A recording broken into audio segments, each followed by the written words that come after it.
Salut à tous, c'est BizBiz. Alors ce soir on se retrouve en compagnie de Rubinho pour la deuxième vidéo pronostic sur la Champions League, donc journée numéro 2 cette semaine. Donc on va pronostiquer les matchs de demain et ceux d'après-demain. On commence directement cette fois-ci avec les groupes A, B, C, D qui commencent on peut dire le mardi.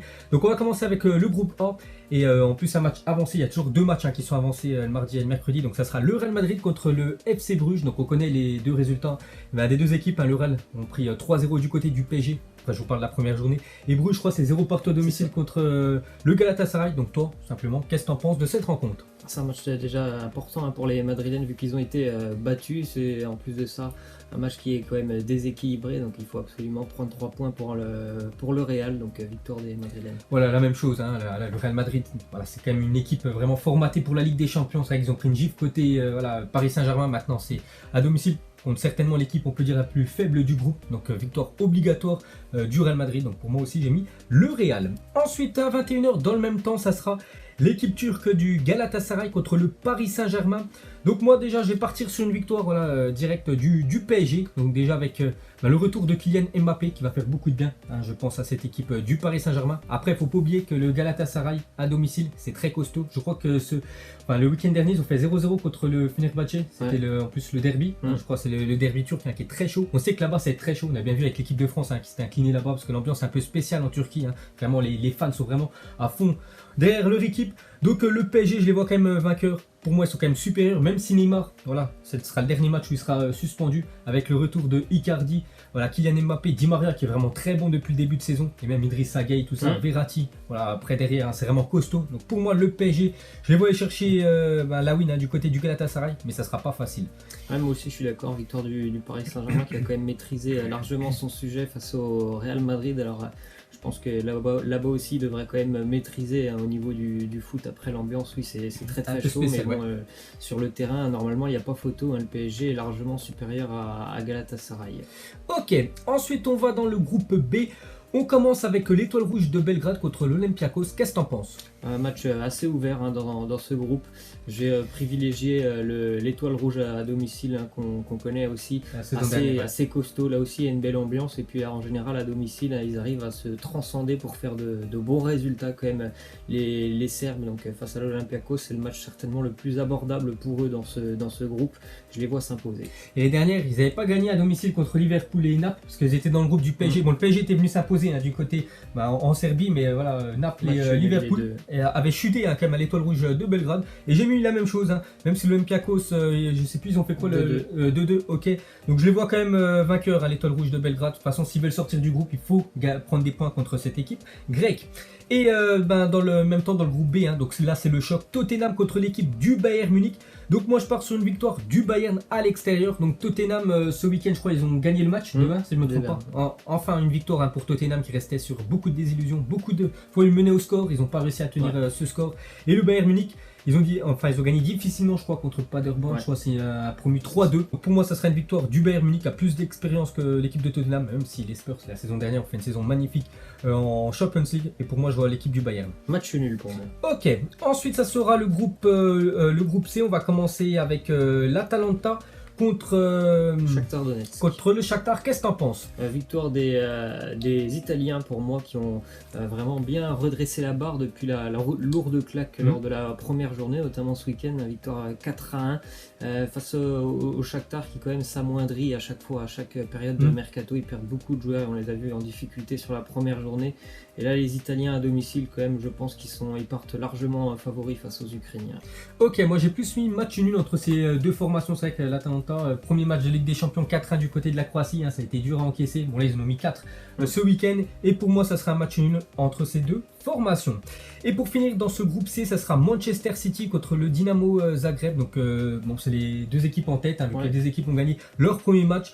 Et pour moi, ça sera Manchester City qui est parti s'imposer au Shakhtar, je ne sais plus 3-0 avec un gros score. Donc le Dynamo, gagné 4-1 contre l'Atalanta. Et pour moi, sans surprise, Manchester City va s'imposer tranquillement et facilement contre cette équipe de Zagreb. Moi, je suis du même avis. Ok, ensuite dans le groupe D, ça sera le Lokomotiv Moscou contre l'Atlético Madrid. Qu'est-ce que t'en penses? Match nul pour l'Atlético qui a souvent quand même des difficultés à se déplacer face à une équipe qui est assez costaud, hein, quand même les Moscovites, surtout à domicile. Donc les Madrilènes pour moi se feront accrocher. La même chose, hein, j'ai mis match nul. Je vois pas l'Atlético aller prendre les 3 points du côté de la Russie. Hein. Là-bas aussi c'est un peu spécial, hein, bien sûr. Et pour moi, voilà, match nul. L'Atlético reste sur un match nul contre le Real Madrid. Il y a eu beaucoup aussi de matchs nuls et des défaites ces derniers matchs. Hein. C'est pas la folie, on peut dire, ce dernier mois pour l'Atlético Madrid. Et je les vois se faire accrocher en Russie. Ensuite, dans le même temps, ça sera l'équipe de la Juventus Turin contre le Bayer Leverkusen. Donc pour moi, ça sera une victoire de la Juve à domicile. Donc le premier match, la Juventus, ils ont fait quoi? Tu te souviens? 2-2 à l'Atlético. Ah oui, 2-2 exactement à l'Atlético. Pourtant, ils menaient 2-0 dans le match. Je pense beaucoup de désillusions pour l'équipe de la Juve. Donc là, premier match à domicile contre l'équipe du Bayer Leverkusen. Et bon, moi, je vois, voilà, je vais pas vous mentir, hein, je vois l'équipe de la Juventus. Et pourquoi pas un but de Cristiano Ronaldo? Là, ce serait bien qu'il marque. Hein, il n'a pas marqué lors de la première journée. Donc pourquoi pas voilà, la Juventus et CR7 buteur. Ouais, c'est un Leverkusen qui est en difficulté déjà dans le groupe, puisqu'ils ont été déjà battus à domicile par le Lokomotiv. Donc ça sera compliqué pour eux d'imaginer prendre ne serait-ce qu'un point du côté de Turin. Ok, donc voilà les gars, les matchs de mardi. Maintenant on passe mercredi, on commence avec 18h55. Ça sera Genk contre l'équipe de Naples. Hein, donc Genk, je crois c'est un 6-2 qu'ils ont pris du côté de Salzbourg. Hein, c'est commencer en Ligue des Champions, c'est compliqué. Donc là, ils doivent se racheter. Mais bon, le problème, c'est que ce Naples en face. Et Naples, ça joue très très bien. Même si je crois qu'ils ont perdu, c'était mercredi dernier 1-0 à domicile. Petite surprise, bon bref.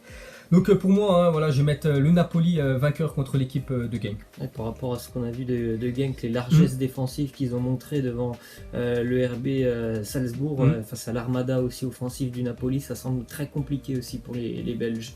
Ok, ensuite dans le même temps, ça sera l'équipe de Liverpool contre Salzbourg. Hein. Donc Liverpool s'est incliné, hein, je crois, la première journée, 2-0 du côté de Naples. Pourtant, c'est quand même le champion d'Europe en titre. Mais bon, c'est pas que tu perds le premier match, hein, tu peux aller encore bien sûr très loin dans cette Champions League contre Salzbourg, hein, qui a gagné 6-2. Mais bon, c'était Genk en face. Maintenant, c'est Liverpool, c'est du côté de Anfield. Et on sait qu'à Anfield, c'est très compliqué. On a bien vu, hein, s'ils se mettent vraiment à jouer, voilà, ils sont quasiment inarrêtables, on peut dire, cette équipe de Liverpool. Donc on va pas en parler pendant 107 ans. Moi, je vois tout simplement l'équipe des Reds s'imposer contre l'équipe de Salzbourg. Ils sont dans l'obligation de toute façon de gagner, parce qu'après 2 journées, s'il n'y a pas de victoire, quand même, ça serait compliqué pour croire en une qualification, donc victoire obligatoire. Ok, ensuite dans le groupe F, ça sera l'équipe de Prague contre l'équipe du Borussia Dortmund. Qu'est-ce que t'en penses? Là aussi, pour moi, ça sera une petite surprise, parce que vu ce que l'on peut voir du Slavia Prague, ce qu'on a vu face à l'Inter Milan, où ils méritaient certainement de s'imposer. Il faut dire qu'ils sont fait égaliser à la 93, ouais, un truc comme ça. Et en plus de ça, ce qui montre au niveau du championnat tchèque, où je crois en 10 ou 11 journées, ils ont encaissé que 3 buts. C'est quand même une équipe qui est assez costaud. Et le Borussia Dortmund me semble aussi plutôt léger à l'extérieur. Donc je les vois être là aussi tenus en échec. La même chose, hein, j'ai mis match nul. On peut voir après Prague. Je sais pas ce qu'ils ont fait ce week-end. Je crois que Dortmund, ils ont fait match nul. Et Prague, j'en sais rien.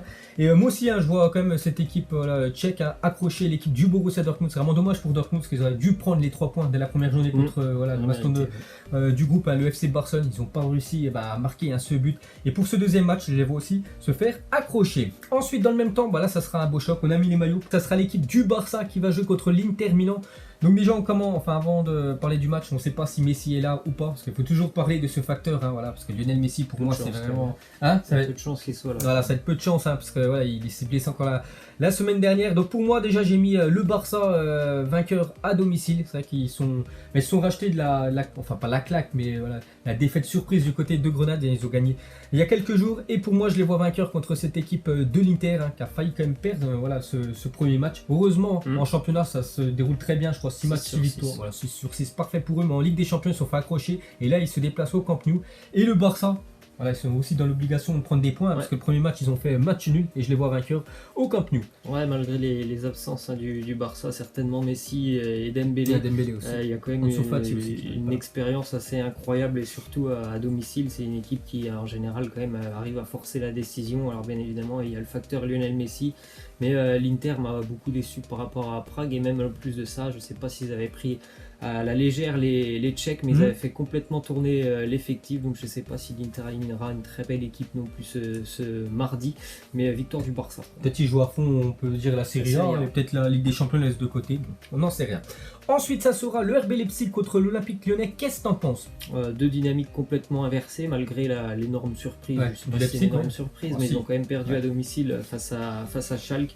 L'Olympique Lyonnais est complètement au fond du trou. Je les vois vraiment pas. Je vois pas comment ils pourraient aller chercher un résultat du côté de Leipzig. Surtout ce qu'on voit des matchs de Lyon, il n'y a pas grand chose de positif face à une équipe qui est quand même bien rodée, qui vient de perdre à domicile.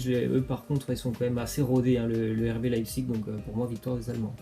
Au début, je voulais mettre l'Olympique Lyonnais. C'est vrai que sur ces derniers matchs, l'Olympique Lyonnais m'ont vraiment déçu après cette défaite une fois de plus contre Nantes. Je crois que ça fait 7 matchs où ils n'ont pas gagné. C'est quand même incroyable depuis le 16 août. Je crois que c'est une stat, c'est incroyable. On est quasiment en octobre. Et pour moi aussi, je pense que je vais partir sur les Allemands du RB Leipzig. Je sais que là-bas aussi c'est une atmosphère plutôt spéciale. Et Lyon, ce qu'ils ont montré les derniers matchs avec Silvinho, là, c'est pas rassurant du tout. Voilà, ça va pas du tout. Et pour moi, je vais aussi l'équipe allemande s'imposer. Ensuite, ça sera le Zénith contre le Benfica. Qu'est-ce que t'en penses? Match nul pour moi. La même chose, non plutôt j'ai mis le Zénith à domicile qui est parti m'a cherché le point du match nul côté on peut dire l'Olympique Lyonnais il y a 2 semaines, et là je les vois s'imposer chez eux. Et on va terminer avec le dernier groupe. On va commencer avec Lille qui a pris une sacrée branlée. Bon voilà, 3-0 pour moi c'est quand même une branlée.